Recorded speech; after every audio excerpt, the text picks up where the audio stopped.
injure yourself running for the exits. There's a show going on here. Well, I'm glad you had fun. But the fun is going to continue right here with the one and only DJ Qualls!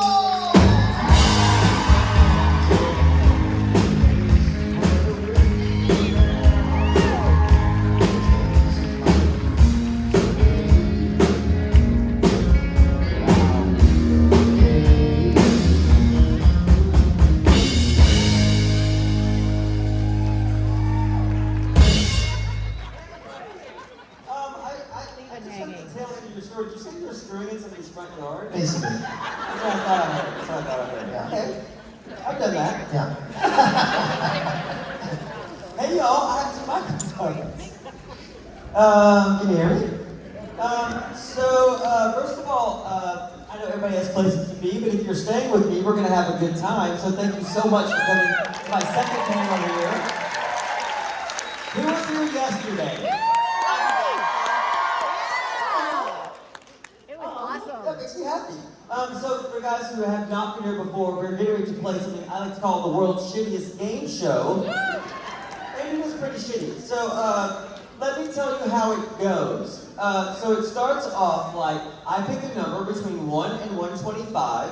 I write it down on a piece of paper, so I will not cheat you. Although yesterday, 2 people said the same number, but I thought the person who said 17 said 70. So there are actually 2 winners for the World's Shittiest Game Show, but we're going to try to prevent that today. So how you play is, you line up on this, like these people. Line up on the sides, ask me a question. I will try to answer start to answer your question. I'll forget what you asked. I'll tell a totally different story. Talk about how I used to confuse deodorant with antiperspirant, and I won't remember, I'll admit committing a crime at some point. Like I admitted, I grew weed illegally for 7 years. I don't know why I told that, but I told it. I'll talk about my penis a little bit. There'll be a whole thing, and then you'll guess when I feel like I've tortured you enough. You will guess at the number and give me your name, and then you will win a crappy prize for my bag. And today's prize is, let me see what I have in here. Oh, here we go. An empty Tom smoothie, king-size bottle that I will sign for you because recently I've gotten some old man stuff with ketchup going on. So every time I eat it, I get heartburn. So before I start, thank you guys so much for coming out to karaoke last night. Because the new karaoke crew, we really, really love doing it. And there's new energy there. And sort of Fridays I feel like the mayor of Fridays when I do this. We're sort of like winding you guys up for the main event, these other guys, and it's the most interactive day that we have. And karaoke is a free event, and we try to make it really good for you. And as always, I will be at my table saying hey to people throughout Sundays. So if you don't have to buy anything, just come up and say hello. So I'm going to pick this number right now, and we're going to get on to the World's Shittiest Game Show. How many children are here? Are there a lot of children here? Okay, if there's ever anything that they need to have their ears covered for, I'm not joking when I say that. You really want to cover some ears. I don't want to traumatize any children. So I'm going to guess this number, and it is perfect. You'll never guess it. Okay, so let's start it. Hey, I started on this side yesterday, so let's start on this side today. Hey, welcome to the World's Crappiest Game Show. I'm your host, DJ Qualls. Hi. Hi. I want to ask about your time working on Big Bang Theory. What was it like working with Caleb Cuoco on Big Bang Theory? Sorry? Okay, so you asked what my time on Big Bang Theory was like. Well, I will tell you this. So I've known Johnny Galecki for like 20 years. He played what, Leonard? Okay, I never know anybody's character names. I know those people who are alive. So, I did not have a great time with Chuck Lorre, who's the showrunner of the show. I'm not gonna lie. I was supposed to do 10 episodes of that. I literally moved in with them on the show, and you never see me again. It's because at curtain call, I did this. I want to be off the show. And they released me from my contract. It just wasn't a great time. Chuck Lorre is this kind of guy who'd be like, okay, I want you to walk 4 steps, say half your line, turn to the left, say the other half of your line. It was just so controlling. And I had this long monologue, that whole it was the Philippines, Su Big Bay, that whole thing. It was a 4-page monologue that he rewrote right up until 5 minutes before he taped it. And And then I heard him in the sound booth doing this. This guy can't remember anything. I'm like, because you just wrote this. And so we just did this. And at Curtain Call, I love Kaylee. What a lot of people don't know about Big Bang is I screen tested against Jim Parsons for that role, but they were never going to give it to me. He just drugged me through 6 weeks of auditions because it was always the other guy. The CBS said that they wanted to see a face they recognized. It was never going to be me. So the 10 episodes I got were supposed to be like here, have this. And I didn't like it, so I quit. As a matter of fact, driving to work that day, I may have powers that I'm not aware of, because driving to work that day, I was praying that Warner Brothers would burn down, and a fire broke out there in the wrong building. My manifester is rusty. I'm gonna fix that though. Well, thank you for that question. It's a little bit of a bummer. I really hate saying things that I don't like, but as you come to expect from me, I'm the truth 24 hours a day. When I did my first movie, I did the Tonight Show for it. Jay was like, so, what's it like to be in the movies? I'm like, Breckin Meyer is me. And everybody's like, dude, you can't do that. I'm like, I will only ever do that. But also, if you're awesome, I will tell that on TV too. So, what's your name and your guess? Olivia. Hey, Olivia. Wait, what are my numbers again? 1 to 125. 111. 111, that's a great guess. It's wrong, but thank you so much. Hey. Hi, I'm Rivera. My question is, what is the silliest lie you have told someone? The silliest lie I ever told someone? I don't know. Jesus, the silliest lie I ever told someone. I mean, I'm a good liar.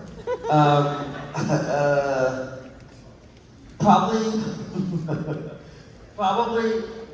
the amount of sex people I've had sex with.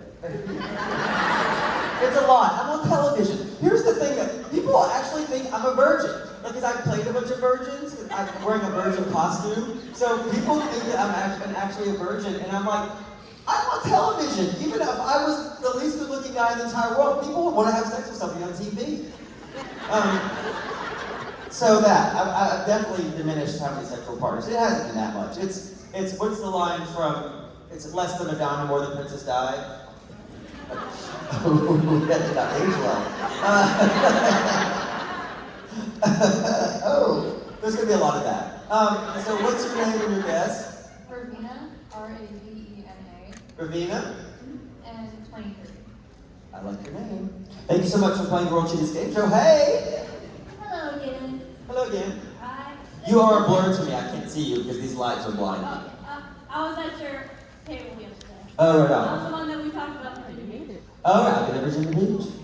And my question is, if you had to pick an actual game show between you and the characters that you played, who do you think would win and what game show? Oh, you mean between all the characters I played in one game show? Yeah. Well, a lot of my characters, I'm playing my own family, and it definitely would not be Jeopardy then. Because I love my family, but you know, we're not the smartest people we've ever met. As a matter of fact, I did a movie, Larry the Cable Guy, that actually premiered here in Washington, D.C. for the president. That was the whole story I told yesterday. What was I talking about? Oh, game shows. Oh yeah, it wouldn't be Jeopardy. Oh, because my family's not that smart. They're lovely people though, some of them. Although my cousin Steve is a gun nut and he's not a very nice man. So I started to buy things to leave to my family as like expensive booby prizes. I bought my cousin Steve the gun nut and will pin this in my will. Two giant British 1840s porcelain statues that he's going to look at, and he has to keep them for 10 years before he can sell them, or the state will take them back. And also I have an idea of having an ATM at all the money's in a trust account, and you have to go to an ATM in a remote location, and you can only draw out $300 at a time, and you can only do it once every 2 weeks. I got some anger towards people. I don't know. Probably. Well, Family Feud. Probably Family Feud. Oh, I love myself some Wheel of Fortune. As a matter of fact, I really love The Price is Right. Today, I thought my pickup was at 10:55, but it was 10:15. I was in my underwear watching the Wheel of Fortune, the Price is Right from yesterday. It was an Expecting Mom's Price is Right, and the lady won the double showcase. It was awesome. What's your guess? What's your name and your guess? Kelly and 79. Kelly and 79? You know, somebody brought this to my attention that the people who were interpreting sign language here yesterday, it's very hard to keep up with me because I start a story and they go finish it and they go back to it. And then a man told me yesterday that I talk fast. And I was like, well, it's because I'm going to die one day. I've got a lot to say. Oh, Kelly, come back to the microphone because I've forgotten what your number was. 79. 79. You're smart. Don't leave that microphone until I acknowledge what your number was. Hey, 79, where are you from? Oh, Virginia Beach. That's right. Hey! Hello. My question is from the movie Road Trip. I was in that movie. Yeah. Did you keep the Cheeto panties? There are two? That's a very good question. There are 2 pairs of those underwear. One is in the Hard Rock Hotel in Las Vegas, and one is in my nightstand. That's the truth. And I'll tell you a story about my nightstand. So Mr. Fizzles also lives in my nightstand. So the underwear from Road Trip and that puppet are in my nightstand. And my buddy was staying with me, and I won't tell his name. And he was looking for, he had a guest over, so he was looking for prophylactics. I can say that, children won't know what it means. He was looking for prophylactics, and I was like, oh, there's some in my nightstand. And he went in there and came out with a giant pair of underwear and a sock puppet. I'm like, it's not what it looks like, sadly. That was a really good question. What's your name and your guess? Jesse, 31. Jesse, 31. We're zipping right along today. I love this. I'm remembering everything. Hey DJ, Hey. my question is, what has been the worst and best pickup lines that you have gotten in the dating world? Oh, that I've gotten? Or that you've used? I don't, I mean, this is a bummer, I mean, I can't lie about this. I don't use pickup lines. Like, I don't know that people are attracted to me until like months later. Like, remember the time that person known you? I'm like, I have no memory of that. It just never occurs to me that somebody looks at us next to me. It's so sad. I'm gonna eat a muffin in the mirror tonight with tears in my eyes. But I don't really use them. I hate, but here's the thing that something's happened to me. I don't know what happens at this stage of my life, but all of my male friends have like the 2 a.m. bar leer, like this. Like looking at potential, partners for the evening or whatever. I've never done that, and I always think it's gross. I was in Venice with my buddy Theo, who's a dirtbag, and I was talking to him, and a really attractive girl walked by, and he asked me a really personal, detailed question, and I'm telling him an honest answer, and he does this. And I'm like this, oh, are you crazy? You just asked me something really intensely personal, and I'm telling you this. He's like, I didn't do that. I'm like, you always do it. I started to do it. Like, my whole Instagram feed is douchebags touching their faces without shirts on, and babies. I think I'm in a nesting point in my life right now. But yeah, I don't use pickup lines. I just come right out with it. I'm like, hey, I shouldn't say that. I was gonna say, hey, you're hot, you wanna bang. I don't do that. What's your name and your guess? My name's Jill, and I'm gonna guess the year I was born. Is it Jill? Yeah. Okay. Yeah, we spoke yesterday about Rhode Island Comic Con. Oh yeah. Let me guess the year I was born in 91. 91? You were born in 1991? Get the hell out of here. Hi. Hi. So my question is, what's the hardest scene you've had to do with Garth? Whether someone kept making you laugh or like you just couldn't remember the lines? Oh, the hardest. Oh my gosh.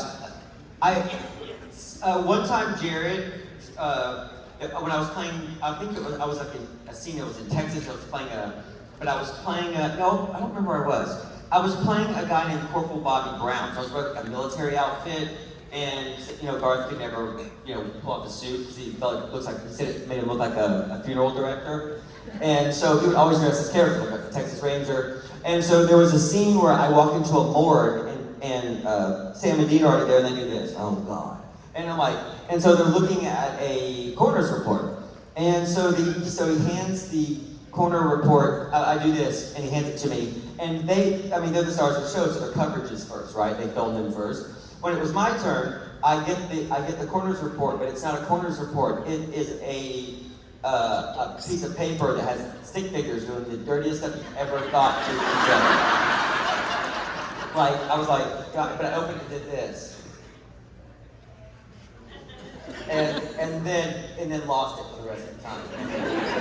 And the thing is, when you laugh, they make you laugh. They stop laughing at some point, but you keep laughing. And so it looks really unprofessional. They pranked me the whole time. I went through this yesterday. Like I hate mayonnaise more than everything, and they put mayonnaise all over my trailer once, and fart spray in my trailer.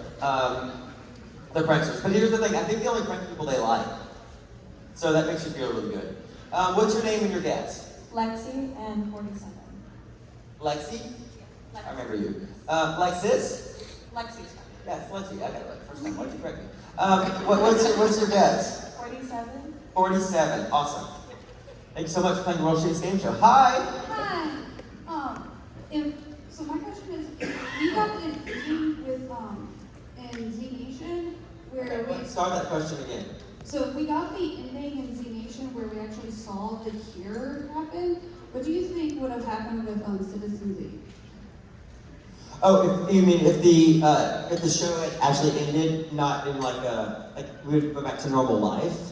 Yeah, where instead of like the cliffhanger where Murphy just ate the brain, and we actually got to see where the cure kind of like happened and everything. Yeah. Let me tell you about that show. They never knew what was happening until that episode. There was no linear thing at all. The show was, I loved doing Z Nation because I was doing something really highbrow. I was doing Man in the High Castle, which was like $10 million an episode, and then doing Z Nation at the same time, which was like $300,000, $400,000 an episode. I shot a rocket launcher. This is how low budget it was. They couldn't afford the CGI for a rocket launcher, so I had to shoot a real one. So they could only frame me from the waist up. So I had it on my arms, on my shoulder right here, and underneath me was a stunt guy on both legs holding me down, and one behind me. So when it pushed me back, he just did it back. That's how low budget the show was. There was no forethought. So you're asking me to predict what would have happened in a show that our sort of crowning achievement was the Liberty Bell rolling down a hill and mowing down zombies, or a giant wheel of cheese that just kept circulating around America that we just cut to when nothing else better to show but they're mowing down zombies. Probably, well, the world's already destroyed, so even if they cure it, there's no deodorant, there's no shaving cream, there's no, here's the thing, 10 minutes after the power goes out, I'll put a gun in my mouth. I do not want to live anymore. I need the internet. What's your name and your guess? Jessica and 30. Years ago, my dad told me that if I lived 100 years before that, I would be dead in 20 minutes. So like, I have no skills. I can't mow the grass in a straight line. So what's your guess? 30. 30. Thank you, Jessica. It was a fun show to do. Killing zombies is super fun. Hi. Hi, I'm Lana, and this is me and my friend's first Supernatural con. Oh, I know y'all. Hey, how's it going? It's going great. And, You know me well enough at this point that you can speak in your full voice. We've hung out a bunch. I'm your bro. And so my question also relates to Z Nation. Okay. So if Garth and Citizen Z were to go on a hunt together, what would they hunt? And you can't say zombies. Well, they couldn't hunt animals because Garth is a vegan. Oh no, actually we would hunt animals. That makes him a vegan. Cows, they'd hunt cows because that's what the werewolves eat. They eat cow hearts. So, like a supernatural hunt, like hunters. So if by two characters from Z Nation and so Garth and what's his name? Oh, Citizen Z. If they went to hunt something, what would they hunt? Well, they couldn't hunt vampires because Ty's a vampire. They couldn't hunt werewolves because I'm a werewolf. What else are there? Wendigos. Flamingos? They would hunt flamingos. Wendigos. What's a brandito? That sounds like something you have at a Mexican restaurant. See, here's the thing. I cannot watch this show because I know all the people on it. I told this story yesterday, but I'll tell it again. One of my buddies got nominated for an Academy Award, and everybody's like, have you seen Homie's film? I'm like, I have not seen Homie's film because when I had my housewarming party, Homie took mushrooms and I found him naked and crying in my upstairs bathroom. And you can never watch your friends pretend. It is weird. You can't do it. I've only seen like 3 things that I've ever done in my whole life because of that. and nobody wants to see themselves. It's very hard to see yourself perform and do anything. So he would hunt Branditos. Flamingos? Wendigos. Tell me again. Wendigos. Yes. Yeah, that's what we were on. I had no idea. That's an impossible question for me. I don't know this stuff. I watched the Food Network, The Amazing Race, and Survivor. They would hunt Jeff Probst. He's very handsome. Okay, I know you guys. Okay, and what's your guess? My guess is 42. 42. It's good. Oh wait, did anybody else guess that? Hey, so if y'all do happen to hear anybody guess the same number, I know you can't keep track of it either, but yell it out to me, okay? You have to help me with this. Hey! Hi. I wanted to say thank you for being part of the karaoke night. You bring a lot of energy to Thank you things. for coming, we love it. You have no apocalypse skills. You love game shows. You're good with people. What do you think, though, about yourself? What qualities do you admire in yourself? I am a really loyal friend. I have infinite amount of patience for people that I love, and believe me, the fools that I collect have tried my patience over and over and over again. Also, I've owned a house for like 12 years. I've had 6 different people live with me, and I only knew one of them. Like, this guy named Ron, I met at a bar the same day that he lost his job, and his girlfriend broke up with him, and he lived with me for a year and a half. Like, that's my thing. My love language is acts of service. Like, if you stay at my house, like, I would get your dirty clothes and read the labels and do that and then fold it up and put it back on your bed. I like to do things for people. My love language is you have to buy me things. It really is though. And there's nothing wrong with that.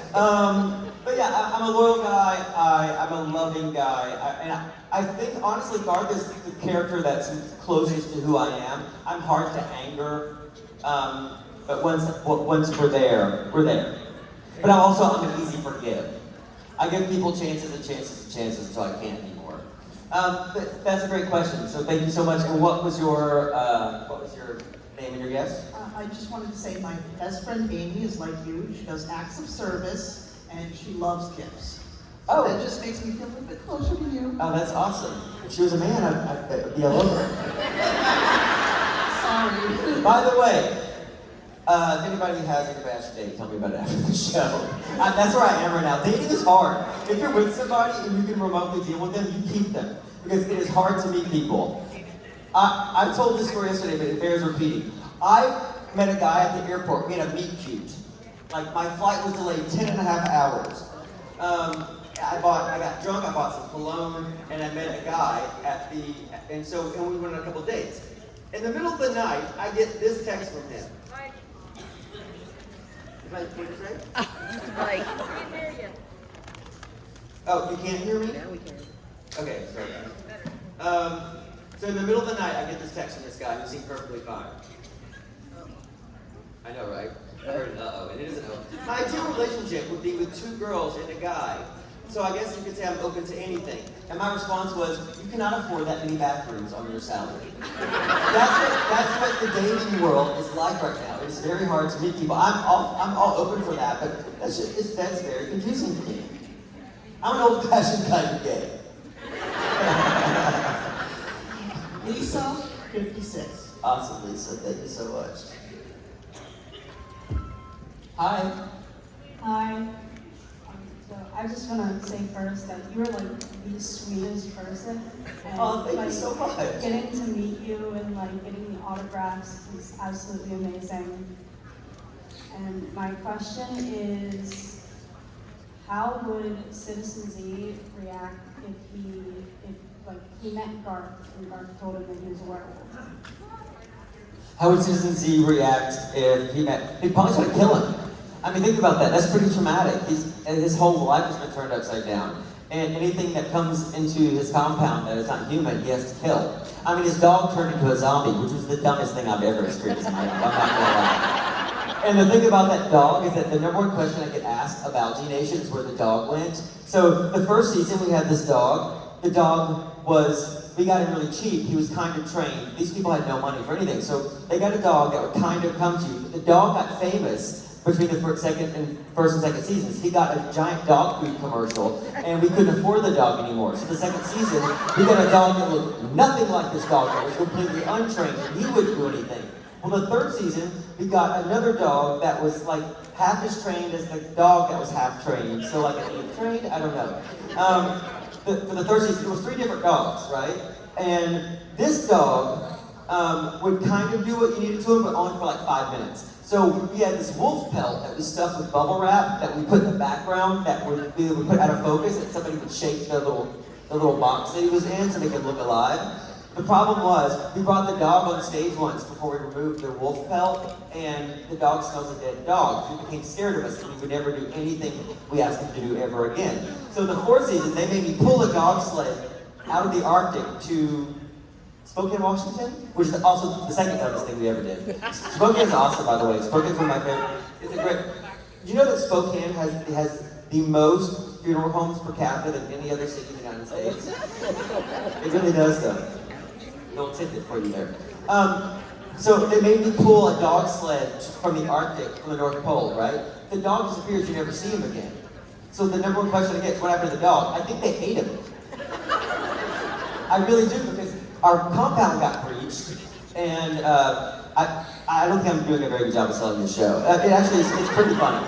It's a funny show, but I think they ate that dog. I think that's how they got out of it. What did I do with that marker? What's your name?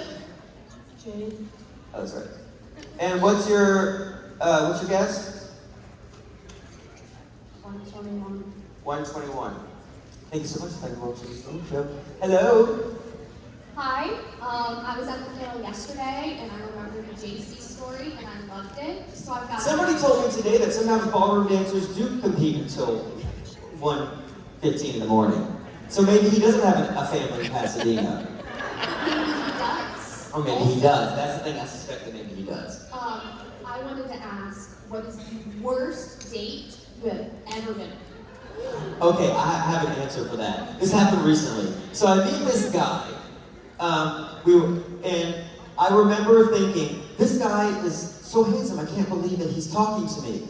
And so then I got home the next morning, and my memories wouldn't back it up, right? So I did a crudely constructed photo. I was like, I think he's like a Persian Luigi, and with a full beard. So I mocked that up and showed everybody, and I was like, oh, that's him. Everybody was around us. So I went on a couple dates with him. He's actually, that is what he looked like. I should be a police sketch artist. Like, I'm telling you, I did it perfectly. But there was something about him that was kind of off. But he was very nice, and he was a lawyer. And he spoke Farsi with a southern accent, because he's Persian, but he's from Kentucky, which I thought was the most adorable thing I've ever seen. But he was this tall, and that's great for me. And so we went on a couple dates, but there was something kind of off about it, but he was very sweet. And then I was supposed to go to a Mexican restaurant in my neighborhood with him on Thursday. He'd never been there. It's a really great place. Great margaritas, great food. He'd been there for like 50 years. And so, but then Tuesday night, I get a call from somebody that works at my local pub where I do trivia, that he had beaten up the doorman, and he's this tall! And the doorman is this tall. That's a lot of rage, and he beat the hell out of this guy. And then walked across to the other place I go to that my friend owns, and was thrown out of there. So I was like, hey buddy, I have to cancel this day. And he was like, I wish you would hear my side. I was like, there's no side that could have happened short of you being under a physical threat to beat up somebody. And then you get thrown out. At this bar, your shoes stick to the floor. I've never seen anybody get thrown out of there before. It's hard to get thrown out of a place. Anyway, cut to, it is St. Patrick's Day. I go to see an Irish band, and he's there. And he's the worst singer and dancer in the entire world, and it was so cute.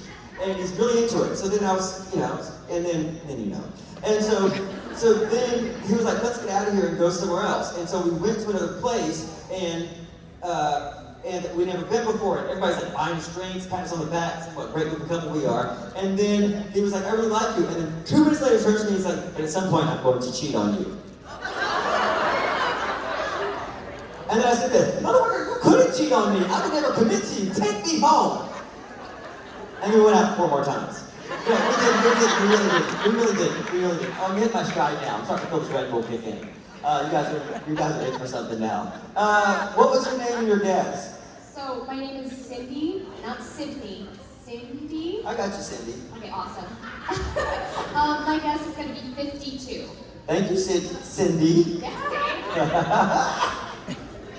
Hey, Hi, how are you? I'm wonderful. How are you? Good. So my question is, huge fan of Breaking Bad. Oh, I Huge love that fan show. Of Creep Show. So I was just wondering, how did you come about getting the guest star role on Breaking Bad and on Creep Show? So on Breaking Bad, they called and offered me the show. I'd never seen it before. It was like the second season.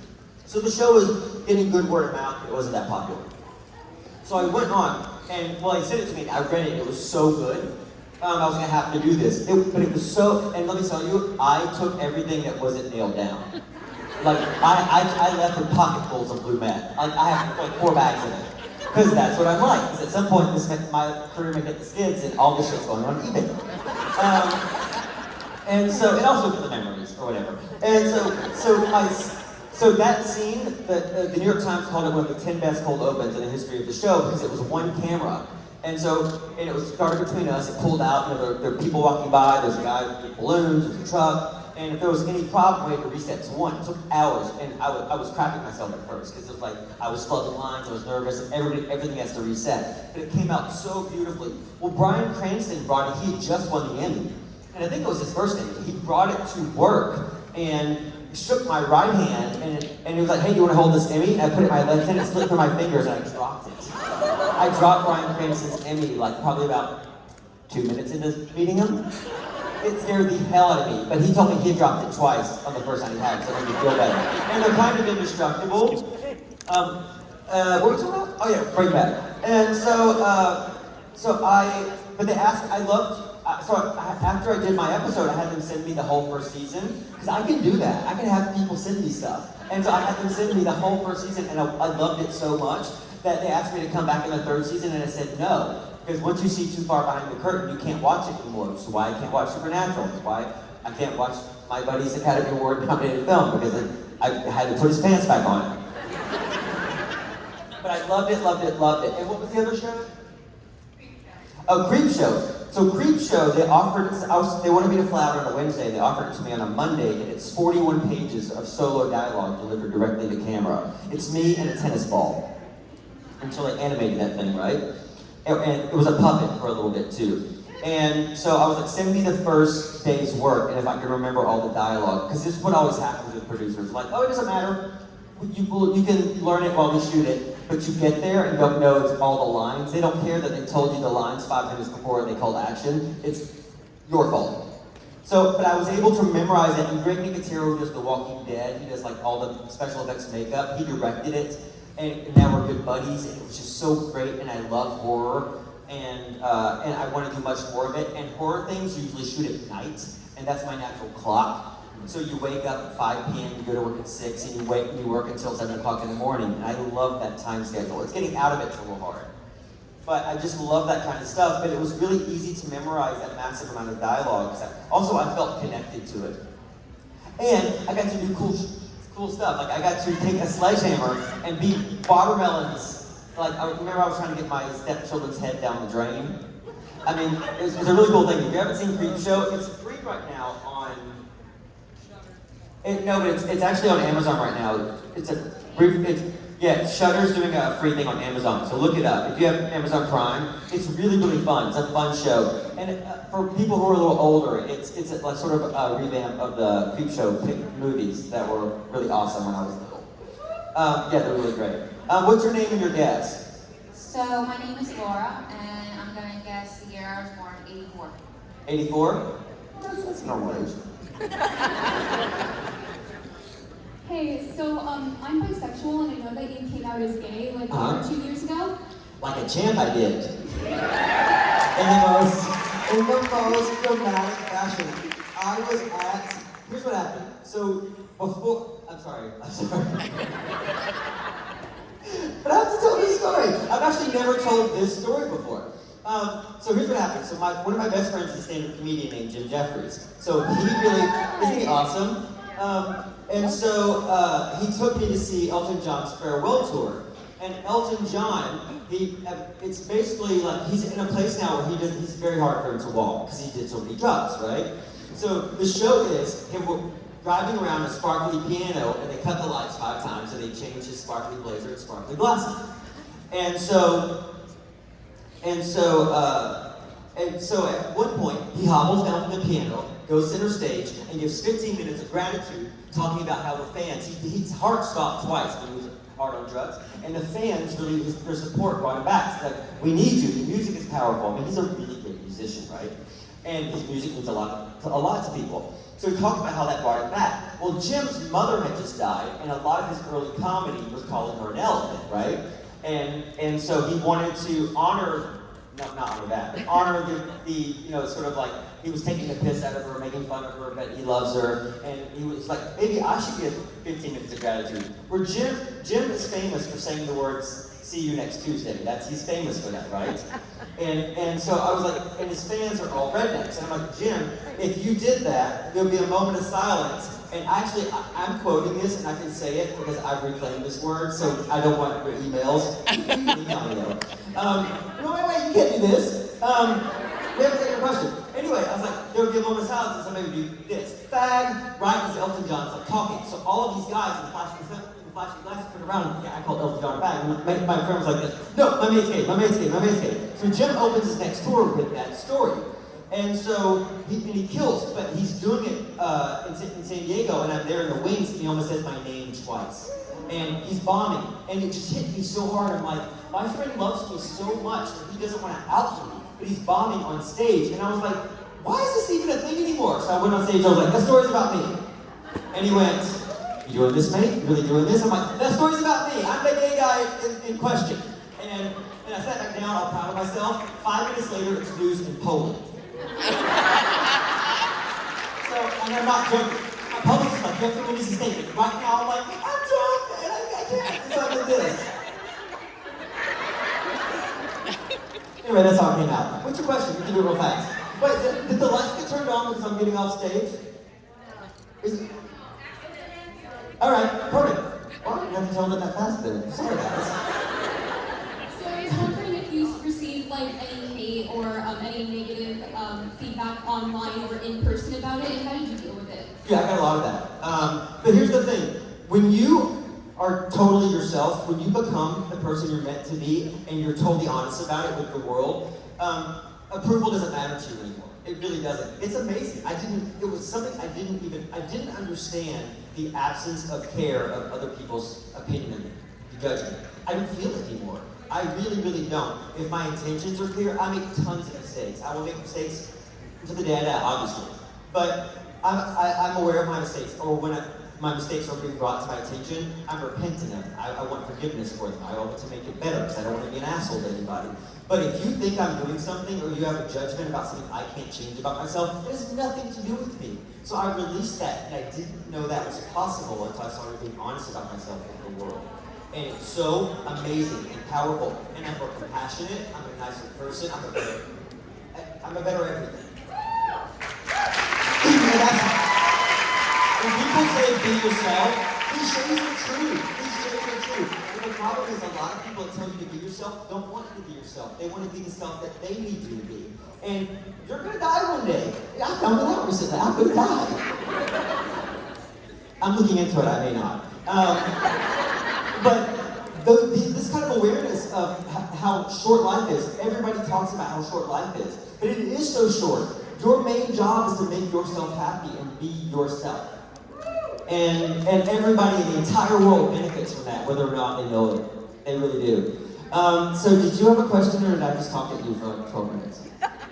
No, that was my question, but Awesome. I just wanted to say like thank you for telling me that, because I have grandparents that like are really homophobic and transphobic, so I'm like kind of coping with that right now. It really sucks, and there's nothing that can make that better except the fact that it has nothing to do with you. And there are things about yourself that you can't change, and there really is a thing, no matter how much you love people, either you learn how to deal with that inside a relationship, it's like, well, we can't talk about this, or you have to move on. Because the world is begging to love you. There are people out there, there's somebody out there, there's so many people out there waiting to be like, hey, I didn't know I needed you until I met you. The world is full of that. I'm meeting them every day. And so, as long as you're yourself, you will ultimately be happy. Life has sadness in it, and that will always be a sad spot. There's no way to be happy unless you're 100% yourself. It's the truth. Who wants to hide anything? Stop doing that. What's your name and your guess? My name is Tina, and my guess is 13. Say your name one more time. Tina, and my guess is 13. I got you, Tina. Thank you so much. Got a little Oprah up in this bitch, didn't we? Hey, Hi, I recognize you. How are you? I'm good.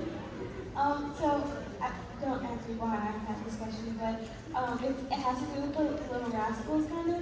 Oh, the Little Rascals? Yes. I love the Little Rascals. How do you know that? I know, I love it too. I love them a lot. So I know things, not in a creepy way. I'm gonna come over there. What are you saying? I know. Speaking in my mic, I think yours is broken.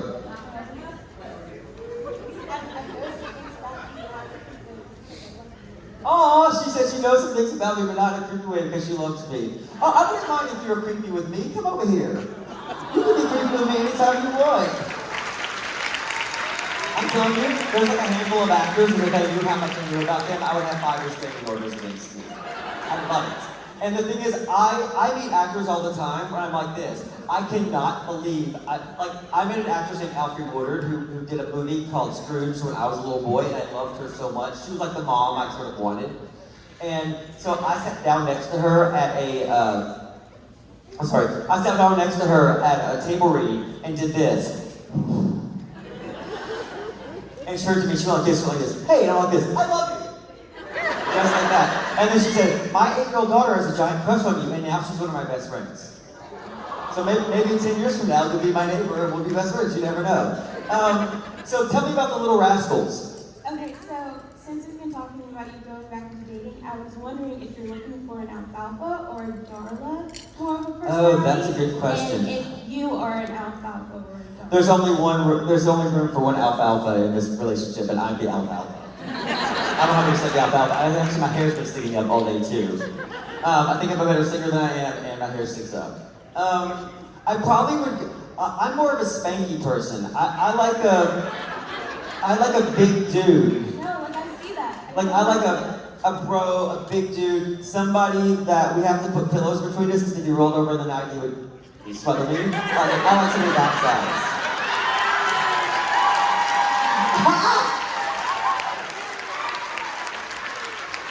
I love that. Yeah. Exhibit A, the fence rest. So that's what I want. But speaking of that show, though, there was an episode of it. Do you remember this episode when they like go down to into a giant's cave and they get all this treasure? Yeah. So because of that, I'm a magpie now. I like shiny things made of gold. I once got high back when people smoked weed. Listen, when weed became legal, I have to tell the story. When weed became legal in California, every person in the world went down to Venice Beach, said they had back problems to a guy wearing a giant pot leaf costume, and got a prescription for medical marijuana.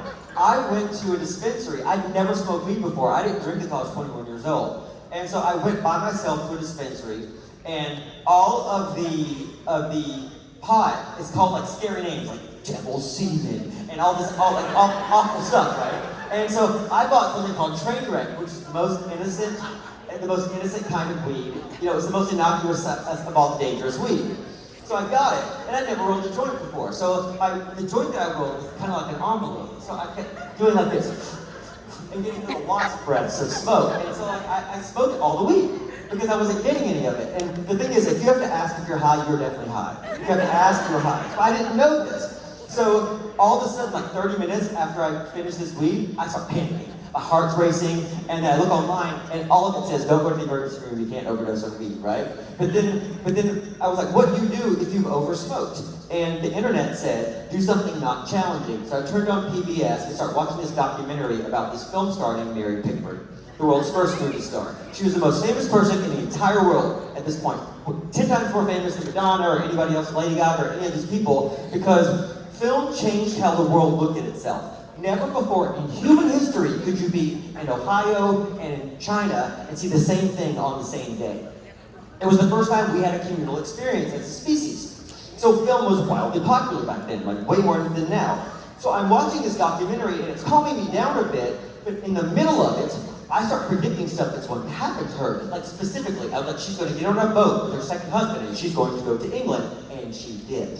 And so then I'm like, and then she's going to do this, and then she did that. And I'm like, oh my God, I'm Mary Pickford reincarnated. She felt unappreciated, I feel unappreciated. I look on the internet, she died the same year that I was born. And I'm like, I'm Mary Pickford reincarnated. I start freaking out, I start crying. By this time, it's like 1 o'clock in the morning. So I'm panicking, I'm scared, I don't know what to do. I realize who I was in a former life. That's profound, and I'm high. And so, so I heard this voicemail. My buddy John lives back in Tennessee, so he was 2 hours ahead of me. This is the voicemail that I called him. It left. Hey John, it's DJ, I'm scared, I'm Mary Pickford, call me back. And I cooked. So I wake up with all these voicemails, because I wound up passing out. I took some time on him and knocked my ass out. So I woke up the next morning and have all these voicemails. And they're like this, hey DJ, it's John, what the hell's going on over there? And so I woke up the next morning going, that was crazy. Can we make you hallucinate? In some cases, like maybe I had an hallucination. So I pulled up the television listings from the night before to make sure I hadn't imagined the whole thing, to see if the documentary of Mary Pickford had played, and it had played. But sometimes at the end of the night on PBS, they run out of programming and they play the same thing twice. I was so high, I sat through the whole first time. In the middle of the second time, I said, this is familiar to me, because I had just seen it. So embarrassing. So I'm no longer a weed smoker. It's not for me. I don't remember what you asked, but I guess I had that was on my heart to tell y'all. But that's the way it is. So give me your name and your guess.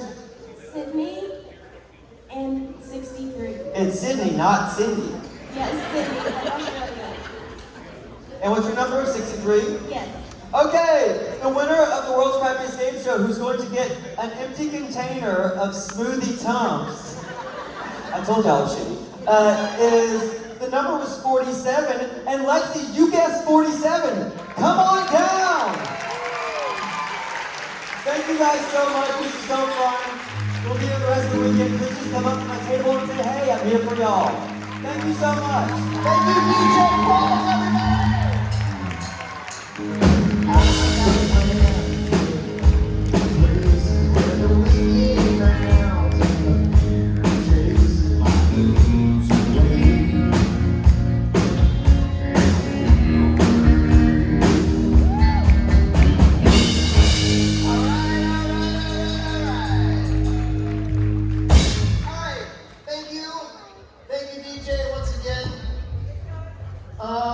Next up, we've got, it's a game.